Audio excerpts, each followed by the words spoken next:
আজ আমরা অ্যাড হোসেনের একটি গভীর বিশ্লেষণ নিয়ে কথা বলবো। তার মতে ইসলাম ধর্মটি যেন একটি বিশাল ঘর, যা ভেতর থেকে এক আত্মঘাতী যুদ্ধে লিপ্ত। এর ভবিষ্যৎ পরিচয় ঠিক কি হবে তা নিয়েই যেন চলছে এক মারাত্মক লড়াই। চলুন এই অভ্যন্তরীণ সংগ্রামের বিভিন্ন দিক একটু খতিয়ে দেখা যাক। একবার এই সংখ্যাটার কথা ভাবুন, প্রায় ৩ বিলিয়ন। জনসংখ্যা বিষয়ক পূর্বাভাস বলছে ২০৫০ সালের মধ্যে ইসলাম হতে চলেছে পৃথিবীর সবচেয়ে বড় ধর্ম। এর মানেটা কি? মানে হলো এই বিশাল জনগোষ্ঠীর ভেতরে যে কোনো ঘটনা, যে কোনো পরিবর্তনের ঢেউ কিন্তু এখন আর শুধু তাদের মধ্যেই সীমাবদ্ধ থাকবে না, এর প্রভাব পড়বে পুরো বিশ্বের উপর। কিন্তু সমস্যাটা হলো, এই যে বিশাল আর ক্রমবর্ধমান একটা ঘরের কথা আমরা বলছি, সেটা ভেতর থেকেই আসলে বিভক্ত। অ্যাড হোসেইনের মূল বক্তব্যটাই হলো এটা। এই মুহূর্তে ইসলামের আত্মা কার দখলে যাবে তা নিয়ে চলছে এক প্রচণ্ড লড়াই। একদিকে আছে শান্তির কথা বলা ইসলাম, আর অন্যদিকে হিংসার পথে চলা ইসলাম। তো আজকের এই পরিস্থিতিটা বোঝার জন্য আমাদের একটু পেছনে ফিরে যেতে হবে, একদম এর মূলে। এই বিশ্বাসের একেবারে শুরুতে এমন কি ঘটেছিল যা আজকের এই সংঘাতের বীজ বুনে দিয়েছিল? চলুন সেটাই জেনে নেওয়া যাক।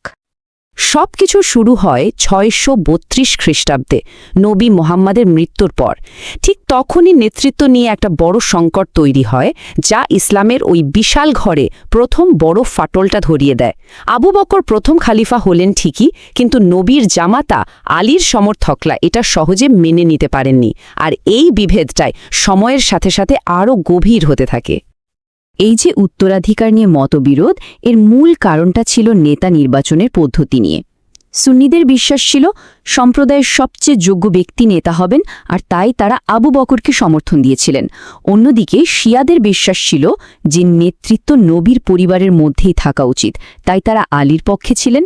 ভাবা যায় সেই বিভাজন আজও কতটা স্পষ্টভাবে বর্তমান। আর এই বিভাজনের ইতিহাসে কারবালার যুদ্ধ শুধু একটা ঘটনা নয়, এটা একটা গভীর ক্ষত যা আজও শুকায়নি।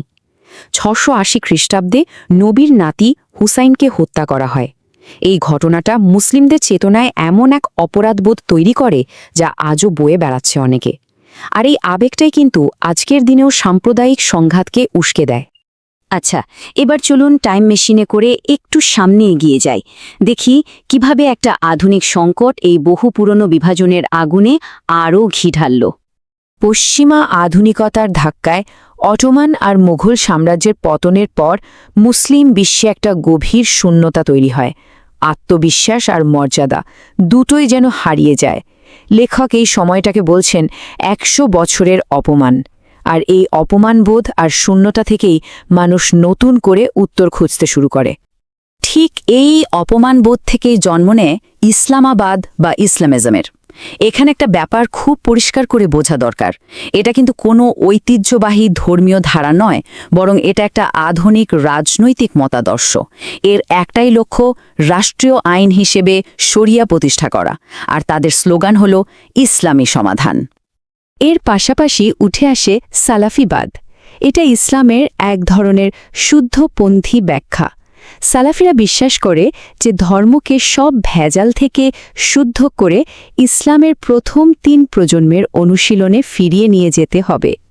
অনেক চরমপন্থী গোষ্ঠীর পেছনে যে ধর্মতাত্ত্বিক ইঞ্জিনটা কাজ করে, সেটা হলো এই সালাফিবাদ। আর প্রায়শই সৌদি আরব থেকে এর জন্য অর্থায়ন আসে এবং বিশ্বজুড়ে এটা ছড়িয়ে দেওয়া হয়। লেখক এখানে একটা খুবই গুরুত্বপূর্ণ যুক্তি তুলে ধরেছেন। কথাটা হলো, যদিও প্রত্যেক সালাফি জিহাদি নন, কিন্তু প্রত্যেক জিহাদি সালাফি। এর মানেটা কি? এর মানে হলো সালাফিবাদী আধুনিক জিহাদিবাদকে ধর্মীয় বা তাত্ত্বিক বৈধতাটা দেয়। এটা হিংসার দিকে যাওয়ার জন্য একটা আদর্শগত হাইওয়ে তৈরি করে দেয়। আচ্ছা, তো এই যে এতগুলো মতাদর্শ, এর ফলটা বাস্তবে কি দাঁড়াচ্ছে? চলুন এবার সেই দিকে একটু নজর দেওয়া যাক। লেখকের মতে মুসলিম বিশ্ব আজ বেশ কিছু গভীর সমস্যায় জর্জরিত। যেমন মানুষের মধ্যে মর্যাদাহানির এক ব্যাপক অনুভূতি কাজ করে। শিক্ষা ব্যবস্থা এমনভাবে তৈরি যা সমালোচনামূলক চিন্তার বদলে শুধু মুখস্থ করার উপর জোর দেয়। সংখ্যালঘুদের প্রতি অসহিষ্ণুতা বাড়ছে, নারী ও যৌনতার মতো বিষয়গুলোকে দমন করা হচ্ছে, আর সবকিছুর ফল হিসেবে সন্ত্রাসবাদের উত্থান ঘটছে। এই অসহিষ্ণুতার একটা বাস্তব এবং ভয়াবহ চিত্র হল পিউ রিসার্চ সেন্টারের এই পরিসংখ্যানটা।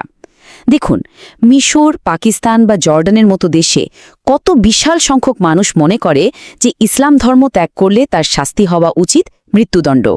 সংখ্যাগুলো কিন্তু বেশ চমকে দেওয়ার মতো। শিক্ষা ব্যবস্থার সংকটটাও একটা বিরাট সমস্যা। বহু মুসলিম দেশে শিক্ষার্থীদের প্রশ্ন করতে নিরুৎসাহিত করা হয়, শেখানো হয় শুধু মুখস্থ করতে।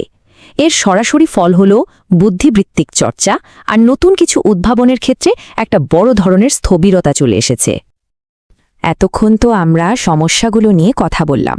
এখন প্রশ্ন হলো, এই ভেঙে পড়া ঘরটাকে আবার পুনর্নির্মাণের উপায়টা কি?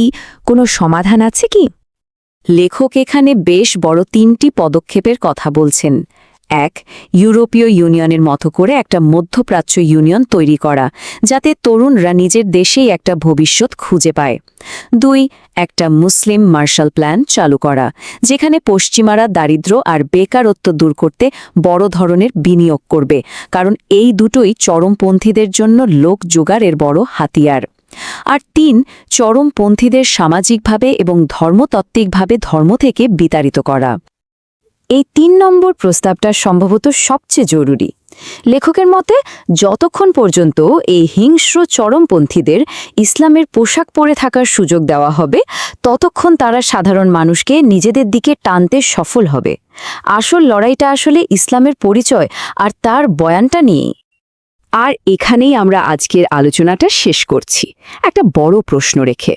শত শত কোটি মানুষের এই ঘর কি আদৌ তার সবচেয়ে হিংস্র বাসিন্দাদের বের করে দিতে পারবে, নাকি তার আগেই এই বাসিন্দানায় বাকি বিশ্বের কাছে পুরো ঘরটার পরিচয় হয়ে দাঁড়াবে?